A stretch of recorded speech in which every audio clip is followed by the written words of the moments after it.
திண்டுக்கல் மாவட்டம் செம்பட்டியில் இயேசு வாழ்கிறார் ஊழியங்கள் நடத்தும் ஆசீர்வாத உபவாச ஜெபக்கூட்டம். நாள் டிசம்பர் 12, 13. நேரம் காலை 9:30 மணி முதல் மதியம் 2:30 மணி வரை. தேவ செய்தி சகோதரர் எல். வின்சென்ட்ராஜ். எலியாவை போஷித்த தேவன் உன்னை போஷிக்க போகிறார். அவருடைய நீதியின் வலதுகரத்தினால் உன்னை தாங்க போகிறார். பாடல் ஆராதனை சகோதரி கலா வின்சென்ட்ராஜ். இடம் வானத்தின் வாசல் சுவிசேஷ ஜெபமையம், செம்பட்டி, திண்டுக்கல். தேவ பிள்ளைகளே, இந்த உபவாச ஜெபத்தில் கலந்து கொண்டு தேவ ஆசீர்வாதத்தையும் சமாதானத்தையும் பெற்று செல்ல உங்கள் யாவரையும் அன்போடு அழைக்கிறோம். மேலும் விவரங்களுக்கு கீழே உள்ள தொலைபேசி எண்ணை தொடர்பு கொள்ளுங்கள்.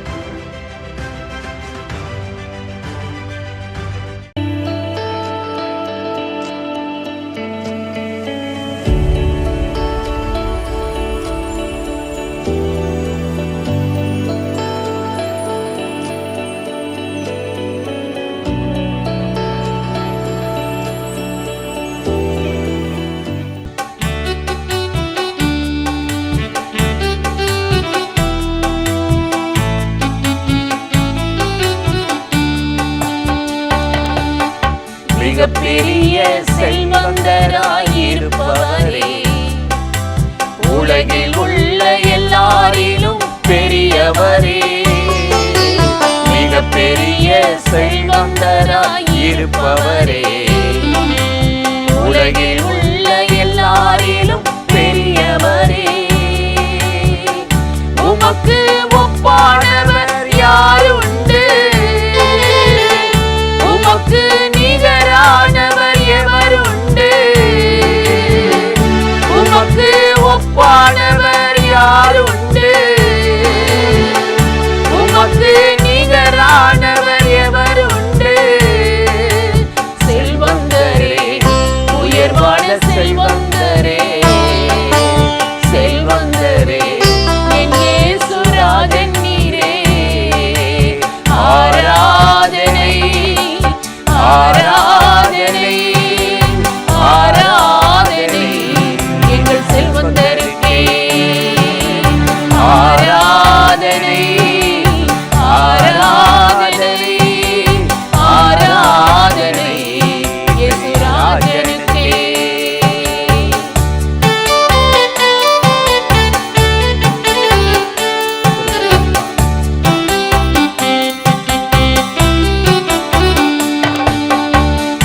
எவரையும் மேன்மைப்படுத்தவும் மாலாகும், எவரையும் பலப்படுத்தவும் மாலாகும், எவரையும் மேன்மைப்படுத்தவும் மாலாகும், எவரையும் பலப்படுத்தவும் மாலாகும்.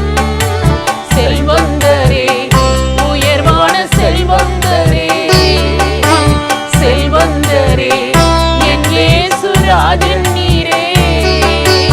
ஆராதனை, ஆராதனை, ஆராதனை எங்கள் செல்வந்தருக்கே. ஆராதனை, ஆராதனை, ஆராதனை இயேசுராஜனுக்கே.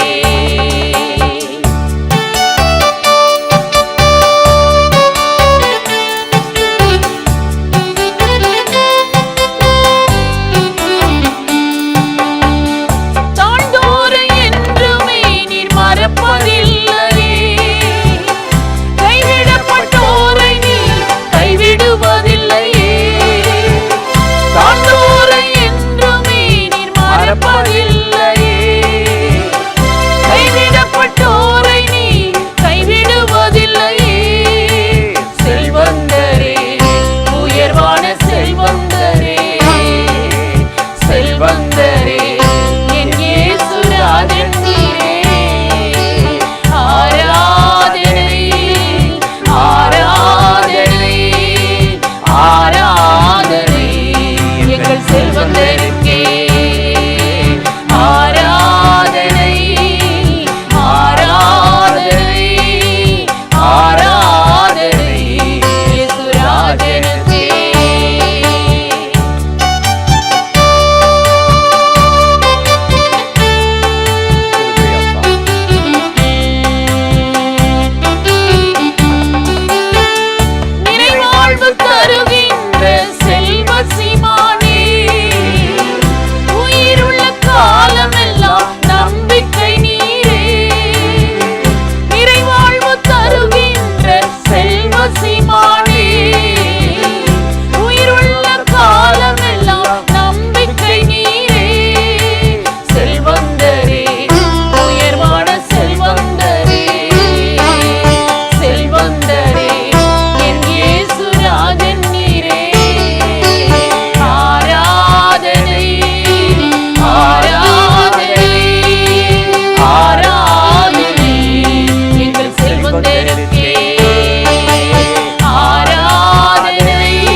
பிரியமானவர்களே, ஆண்டவராகிய இயேசுவின் நாமத்தினாலே இந்த காலை நேரத்தில் இயேசுவை தினம் பார்ப்போம் என்ற இந்த நிகழ்ச்சியின் மூலமாக உங்களை சந்திப்பதில் மிகுந்த மகிழ்ச்சி அடைகிறேன். கர்த்தர் எவ்வளவு நல்லவரில் கிருபையும் இரக்கமும் நிறைந்தவர்.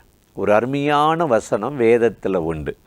உபாகமம் 33:29 பார்க்கும் பொழுது, இஸ்ரவேலே நீ பாக்கியவான், கர்த்தரால் ரட்சிக்கப்பட்ட ஜனமே, உனக்கு ஒப்பானவன் யார்?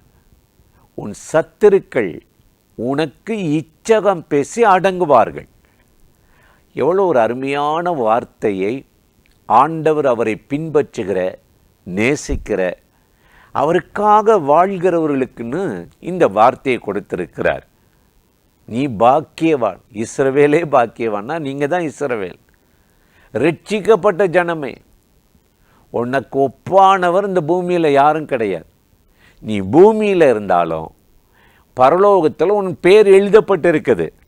நித்தியத்துக்குரியவன், உன்னை காக்கும்படி பணிவிடை ஆவிகள் தூதருக்கு நான் கட்டளையிட்டிருக்கிறேன். உங்கள் அருமை உங்களுக்கு தெரியல, ஆனால் தேவன் பாருங்க எவ்வளோ கனம் பண்ணார். சொல்லிட்டு உன் சத்துருக்கள் இச்சகம் பேசி அடங்குவார்.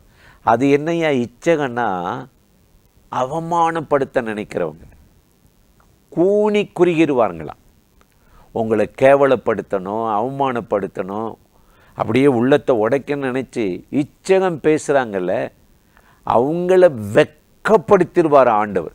தலைகுனிய வச்சிருவாரா. ஒரு வேடிக்கையான சம்பவத்தை ஒரு சகோதரன் சொன்னார். ஒரு குறிப்பிட்ட ஆலயத்தில் ஒருத்தர் வேதத்தை பற்றி பரியாசமாக பேசிகிட்டு இருந்தாரா. ஒரு ரெவரண்டு தான்.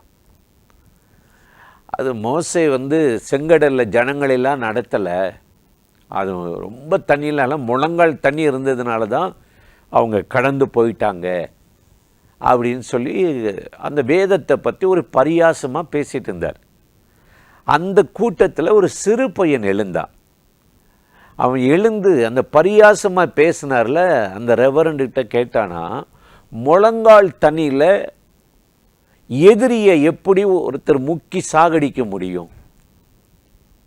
முழங்கால் தண்ணின்றீங்கள, நீங்கள் தானே சொல்கிறீங்க, அதில் எப்படி ஒரு ஆள் முங்கி சாவா? எல்லாரும் கைதட்டுனாங்களாம். அந்த சிறுவன் மூலமாக கர்த்தர் பேசியிருக்கிறார். அதுக்கு பின்னாடி அவர் பேசவே இல்லையா. இச்சகம் பேசி அடங்குவார்களா? வேதத்தை நம்ம வாசித்து பார்த்தால் இயேசுவின் நாட்களில் இப்படி நிறைய பேர் பரிசேயரும் சதுசேயரும் கேள்வி மேலே கேள்வி கேட்டு அவரை அப்படியே மடக்க நினைப்பாங்க. இவங்களுக்கு எல்லாம் படித்தது தெரிஞ்சது மாதிரியும், அப்படியாக்கும் இப்படியாக்கும், நாங்களாம் இத்தனை வருஷம் வாழ்ந்தோம், இவர் நேற்று வந்தவர், அப்படிலாம் பேசுவாங்க. நீங்கள் வேதத்தை பார்த்தீங்கன்னா மத்தேயு 22:36 நம்ம 34 பார்க்கும் பொழுது அவர் சதுசேயரை வாய் அடைச்சிட்டாராம். நிறைய கேள்வி கேட்க வந்தார். யோவானுடைய ஞானஸ்நானம் எங்கிருந்து வந்தது கேட்குறாங்க. உம்முடைய சீசர்கள் வரி கொடுப்பது நியாயமா இல்லையா? எல்லாருடைய வாயை அடைச்சிட்டாராம். அதை கேள்விப்பட்ட பரிசேயர் வாக்குவாதம் பண்ணுறாங்க, சண்டை போட வராங்க. ஆண்டவர் வெட்கப்படுத்திட்டார். அதே மத்தேயு 22:46 அன்று முதல் அவரை விரோதித்து பகைத்த சதுசேயரும் பரிசேயரும் அவர்கிட்ட பேசவே இல்லை, வாயடைத்து போனாங்க, வெட்கப்பட்டு போனாங்க. அதான் இச்சகம். உன் சத்துருக்கள் இச்சகம் பேசி அடங்குவார்கள் என்று கர்த்தருடைய வேதம் சொல்லுகிறது. இன்றைக்கு இந்த காலையில் பலதரப்பட்ட மனிதர்களை பார்க்குறோம். வாக்குவாதம் பண்ணுறவங்க, நல்லவங்க, கெட்டவங்க, 1000 குற்றப்படுத்துகிறவங்க, விரோதிக்கிறவங்க, பகைக்கிறவங்க, காரணமில்லாத பகைக்கிறவங்க. எதிரிகள் நமக்கு நிறைய. 10 பேர் அன்பு செஞ்சா 1000 பேர் நம்மளை வெறுக்கிறான். நம்ம தலைமுடியை காட்டில் அவங்க அதிகமாக இருக்கிறாங்க. கவலைப்படாதீங்க, ஆண்டவர் உங்களை வெட்கப்பட விட மாட்டார். இச்சகம் பேசி கூனி குறுகும்படி செய்திருவார். உங்கள் தலையை உயர்த்துவார். லூக்கா 21:15 நீங்கள் வாசித்து பார்த்தீங்கன்னா கர்த்தருடைய வேதம் அங்கே இப்படி சொல்லுது. என்ன சொல்லுது தெரியுமா? உங்களை விரோதிக்கிறவர்களும் பகைக்கிறவர்கள் யாரும் உங்களை மேற்கொள்ள முடியாதபடி ஞானத்தை தருவேன் இருக்கிறாரு. யாருக்கு? உங்களுக்கு, ஜெபிக்கிற உங்களுக்கு ஞானம் தருவார். ஒரு குடும்பத்தை நடத்த ஞானம் வேணும், வேலையை செய்வதற்கு ஞானம் வேணும், அடுத்தவங்கள்ட்ட பழகிறதுக்கு கூட ஞானம் வேணும். இந்த ஞானத்தின் ஆவியால் கர்த்தர் உங்களை நிரப்புவார். அதற்குத்தாங்க அவர் வாழ்கிறார், அதற்குத்தான் அவர் உயிரோடு இருக்கிறார். அதனால தான் சங்கீதக்காரனாகிய தாவீது கூட தன் சங்கீதத்தில் பல இடத்துல சொல்லுகிறார், என்னை அறியாதவர்கள், என்னை தெரியாதவர்கள் எனக்கு கீழ்ப்படுகிறார்கள், அந்நியரும் என்னை விரோதித்து பகைக்கிறவர்கள் இச்சகம் பேசி அடங்குகிறார்கள், கூனி குறுகுகிறார்கள் என்று சொல்லுகிறார். இன்றைக்கு இந்த காலை வேளையில் இந்த நிகழ்ச்சியில் இணைந்து, ஆண்டவரே எனக்கு எத்தனையோ போராட்டம், பிரச்சனை, விரோதிகள் இருக்கிறார்கள் என்று மனமடிவோடு இருக்கிறீங்களா? அவர்களுக்கு முன்னாடி நீங்கள் கூனி குறுகாதபடி, உங்கள் சத்துருக்களை, விரோதிக்கிறவர்களை இச்சகம் பேசி அடங்கும்படி அவருடைய காருண்யம் இந்த நாளில் உங்களை உயர்த்தும், ஆசீர்வதிக்கும், கிருபையால் நிரப்பும். அந்த தேவாதி தேவனை நோக்கி நாம் இப்பொழுது ஜெபிக்க போகிறோம். ஜெபிக்கலாமா? அன்பும் இரக்கமும் கிருபையும் நிறைந்த நல்ல ஆண்டவரே, இந்த ஆசீர்வதிக்கப்பட்ட நாளுக்காக, நேரத்துக்காக, கிருபை இரக்கங்களுக்காக நன்றி. உன்னை விரோதிக்கிறவர்கள், பகைக்கிறவர்கள் ஒருவரும் எதிர் நிற்க முடியாதபடி பேச்சுவன்மை ஞானத்தை தருவேன் என்று சொன்னீரே. அந்நியரும் இச்சகம் பேசி அடங்குவார்கள் என்ற வார்த்தையின்படி யாரெல்லாம் விரோதமாய் எழும்பி குறுக்கிடுகிறார்களோ, அவர்கள் வாழ்க்கையில் குறுக்கிடுகிறார் அத்தனை பேர்களை அடங்கும்படிக்கு கர்த்தருடைய கிருபையின் கரமுடைய பிள்ளைகள் மேல் இறங்கட்டும், ஞானத்தின் ஆவியால் நிரப்பட்டும். இந்த நாள் அற்புதமாய் நடத்தி ஆசீர்வதியும். இயேசுவின் நாமத்தில் ஜெபத்தை ஏறெடுக்கிறோம் நல்ல பிதாவே. ஆமேன், ஆமேன்.